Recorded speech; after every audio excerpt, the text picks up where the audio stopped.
So today I just briefly want to talk about the 1986 film Nightmare Weekend.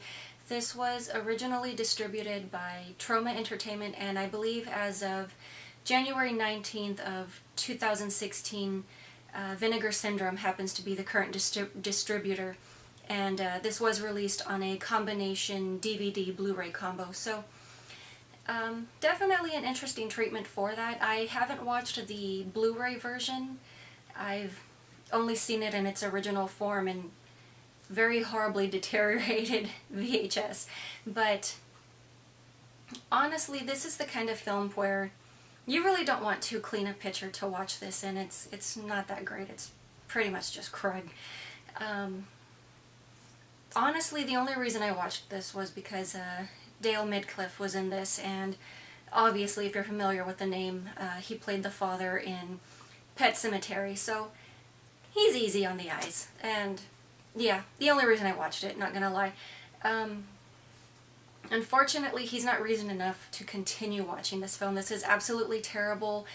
It's very nonsensical at times. It's hard to follow the plot, and it's just full of plot holes as well. So basically, the whole premise is we have a kind of a whole mad scientist setup. We have this scientist who invented this computer device, machine, whatever you want to call it, that is supposed to make the world a better place. How? I have no idea. But as always, somebody always has to go off and be the jerk. So his female assistant has pretty much just gone out of her way to pretty much sabotage the entire project. She has gathered a group of 3 women, and they're staying up there at the, I guess, sort of like a little villa or vacation house off to the side of the actual experimentation site. So she somehow devises this plan that she's just going to turn them into these just crazed mutant creatures. So apparently every time she decides to target someone, there's sort of this silver ball that just randomly appears and somehow just gets inserted inside of the person. I don't know how, and that just sounded really bad, but anywho, yeah, so they just pretty much just become crazy mutants, and the makeup is terrible, the acting is horrible, very bad lighting, dialogue isn't much better, and there really isn't too much to expect from this film. The scientist himself has a daughter. I believe she is college age, but she's playing the naive virgin type, and she is in love with Dale Midcliffe's character. So she consults her computer/diary, which for some reason happens to be connected into the system that the father invented. So she also just kind of uses this as a way of getting back at the female assistant, because obviously they do not get along at all. But she has sort of like this built-in diary into her portion of the computer, and a little companion who's basically just a little green-haired puppet guy that just talks to her.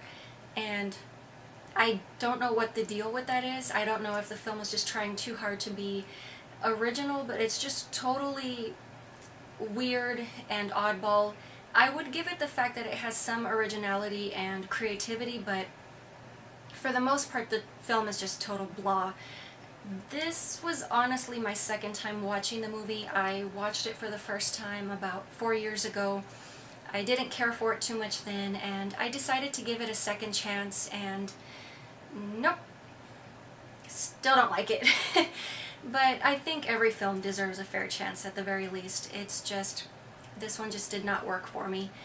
But really not too many positives I can think about this. It's just a lot of the stuff just really doesn't seem too logical to me. So as I said earlier, we have this college-aged daughter who's playing the little innocent virgin type. She has a crush on this guy. So she consults her diary, computer, whatever, because she cannot define this weird feeling that she has. And of course they run through the checklist and oh my god, she's in love. So her next plan is, how do I meet this guy? So they run through another checklist, and apparently the best way to meet a guy for a brunette is wearing a white dress and hiking, which in this case means walking along a deserted road. And she pretty much just almost becomes a rape victim, but she does get to meet Prince Charming, so I guess it worked out. But yeah, that is pretty much all I have for you guys today on this one. Not really too much noteworthy about this. If you have seen it, if you did enjoy it, I would love to share thoughts with you. It's just for some reason, yeah, this one just wasn't for me. And I believe, if I remember correctly, this was Dale Midcliffe's third film, so I can forgive him for being in this. Everybody has to start somewhere, but yeah, that is pretty much all I have for you guys today, and I will talk to you later.